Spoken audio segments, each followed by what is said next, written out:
Bonjour à tous et bienvenue dans US Inside. Ce soir, nous nous consacrerons à l'hippodrome de Delta Downs qui nous accueillera pour une réunion riche de 7 courses jouables sur The Turf et visionnables sur notre site Canal Turf. On va analyser cette réunion donc, qui est réservée aux quarter horse, donc des chevaux qui vont évoluer sur un quart de kilomètre, sur 250 mètres, voire 300 mètres pour certaines des courses au programme. On analyse tout cela ensemble tout de suite dans US Inside. La première épreuve du programme aux alentours de 22h, 250 mètres à parcourir donc pour des 2 ans. Ils seront 10 au départ et dans cette épreuve, j'ai envie de privilégier la candidature du numéro 2, Opening Presence, qui est en net progrès depuis ses débuts et qui est l'un des 2 seuls mâles de la course face à plusieurs femelles. Je pense qu'il a les moyens de s'imposer. Attention lui, le numéro 8, Chase Bell Perry, qui a effectué de bons premiers pas et qui est associé au terrible Brian Condanosa, un jockey qui fait feu de tout bois sur l'hippodrome de Delta Downs et ailleurs, d'ailleurs aux États-Unis. Pour ouvrir les jeux, je vous propose Jets Let Her Dash qui porte le numéro 1 et qui est l'une des plus expérimentées au départ pour venir compléter notre ticket au jumelé gagnant placé sur The Turf, le 2 en base avec le 8 derrière et le numéro 1.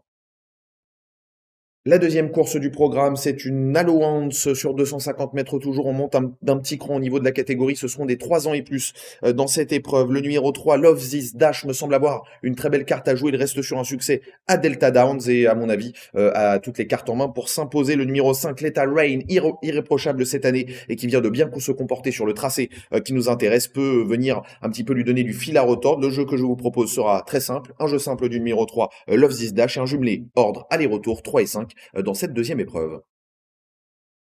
La troisième course du programme, sur 300 mètres, cette fois une course maiden claiming, donc une course pour chevaux n'ayant jamais gagné, où les chevaux seront mis en vente après la course des 2 ans, qui seront au départ dans cette compétition, dans laquelle j'aime beaucoup le numéro 3, Chris Is Special, qui me semble être l'un des très bons favoris de ce programme. Deuxième pour ses débuts, il est aux portes des conditions de ce maiden, il n'a qu'une course au compteur, à mon avis, ne devrait pas tarder à ouvrir son palmarès, pourquoi pas, dès ce soir, avec le numéro 2 également, Chesa Sweet Caroline, qui doit se rappeler de ses bons début après juste avant 2 courses moins flatteuses. Attention à elle, elle peut pourquoi pas redorer son blason. Le numéro 10, Dashingbo Dandy, dont la 5e place en débutant était très correcte. Attention, tentera lui aussi de barrer la route au favori précité Crazy Special, que l'on peut jouer au jeu simple chez The Turf, un rapport qui devrait être assez faible, mais normalement un très bon jeu simple assez sûr. Au jumelé gagnant, on associe tout simplement le numéro 2 Chesa Sweet Caroline et le numéro 10 Dashingbo Dandy. La quatrième, une course à réclamer pour des 3 ans et plus, dans laquelle le numéro 1, Strawberry Patriot, j'espère que mon accent est le bon, compte une victoire au mois de mai sur cette piste de Delta Downs et peut à mon avis renouer avec le succès dans ce réclamé assez modeste. Ajoutons dans notre jeu le numéro 3, Zumino, qui quant à lui reste sur une victoire et peut espérer rééditer, pourquoi pas. Et enfin, pour tenter de spéculer, j'aime bien un outsider dans cette course, c'est le numéro 7, Paint Me Patriot, qui après 2 courses de rentrée cette année devrait être monté en condition physique.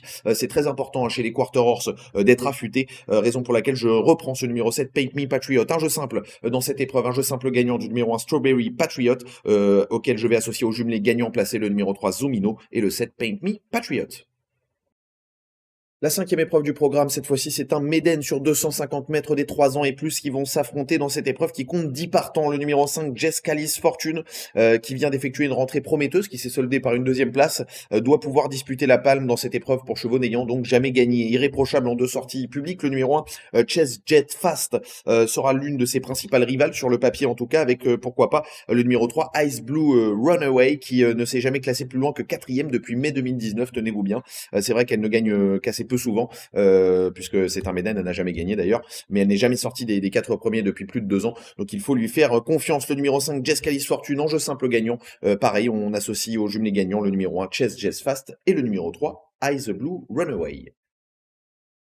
La 6e et avant-dernière course de cette réunion jouable sur The Turf, c'est un allowance sur 300 mètres des 3 ans et plus qui vont s'affronter ici, et j'ai un gros coup de cœur, c'est le numéro 9, Budman, qui vient de s'imposer extrêmement facilement sur cette piste de Delta Downs par 2 longueurs, mais 2 longueurs sur 250 mètres, ça fait beaucoup, et ce numéro 9, Budman, me semble constituer un favori assez logique, auquel on peut opposer le numéro 1, TMD First Bar, dont la saison 2021 a été extrêmement fructueuse, et il lui sera donc directement opposé avec le numéro 4, Jess a Little Bit, qui avait gagné 2 courses sur cette piste à l'été 2020, raison pour laquelle je le reprends ici. Le numéro 9, Budman, en base de couplet gagnant, de jumelé gagnant avec l'as TMD First Bar, et le numéro 4, Jess A Little Bit pour notre ticket dans cette 6e épreuve. La 7e et dernière épreuve de ce programme jouable sur The Turf, c'est un Méden réservé à des 2 ans sur 250 mètres. J'aime beaucoup le numéro 2, Jessa Fantasy Perry, qui est en constant progrès depuis ses premiers pas et qui ne devrait là aussi pas tarder à ouvrir son palmarès. Le numéro 9, Living Diamond for You, dont l'avant-dernière sortie à Delta Down s'était soldée par une bonne 2e place, peut lui être associé au jumelé, sans oublier, attention, le numéro 10, First Political Party, qui avait très bien débuté sa carrière avant de connaître un petit coup de moins bien. Rachetons-le, ce numéro 10, un couplet gagnant, un jumelé gagnant, fermé des 3 chevaux, parce que je pense que cette course est assez ouverte, 2, 9 et 10, donc ça nous fait 3 masses au jumelé gagnant, et puis une petite pièce du trio, sait-on jamais, des fois que ces 3-là terminent aux 3 premières places. Voilà pour cette dernière épreuve du programme. Merci à tous de nous avoir suivis dans US Insight. Si vous avez regardé cette émission sur les réseaux sociaux, n'hésitez pas à liker ou à vous abonner à notre chaîne. Quant à nous, on se retrouve demain pour une très belle réunion sur l'hippodrome de Plainridge Harness, des trotteurs qui seront à l'honneur. Je vous souhaite à tous une excellente soirée et à demain sur Canal Turf dans US Insight. C'était votre programme avec The Turf. Avec l'app The Turf entre les mains pour parier, ça va aller. The Turf, une histoire de turfiste.